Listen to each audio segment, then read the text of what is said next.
The weather is starting to change. It's starting to get a little cooler outside.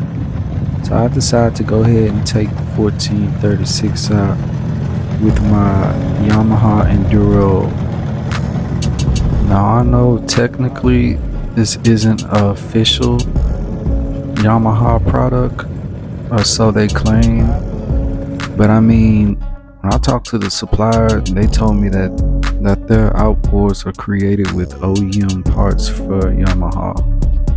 And seeing how Yamaha has manufacturing plants in many different countries, I wouldn't be surprised if this outboard was actually manufactured alongside other Yamaha Enduros that are in fact real, I guess to say. So should you purchase this outboard? It really all comes down to preference. My reasoning for buying it was just wanted an outboard that wouldn't leave me stuck out on the lake. And then I preferred something new. And I didn't want to go on Marketplace and pay for something that was 10 to 20 years old for $1,500. I mean, for a few more $100, I can just get something that's brand new. And then I didn't want to pay the brand new price of a Yamaha. What, that's like $4,000 in the US? Now, there are some trade-offs whenever you do purchase from Alibaba. And one of them is you won't have a warranty.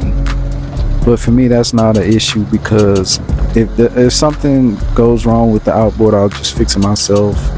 Or I'll just pay out of pocket to get it fixed at a mechanic or something. So I much rather just prefer to do that than, I guess, spend $2,000 extra on an official product. Yeah, I'm cheap, and yeah, I like to cut corners when it comes to cost.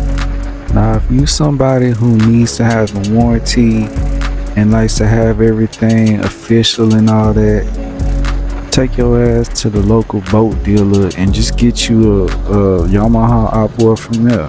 Save the time and stress and whatever, and pay that extra money. But if you like me and got a little money to spend, but don't want to spend too much, but then again don't want an outboard that somebody can beat the hell out of, just go to Alibaba and get you a new one.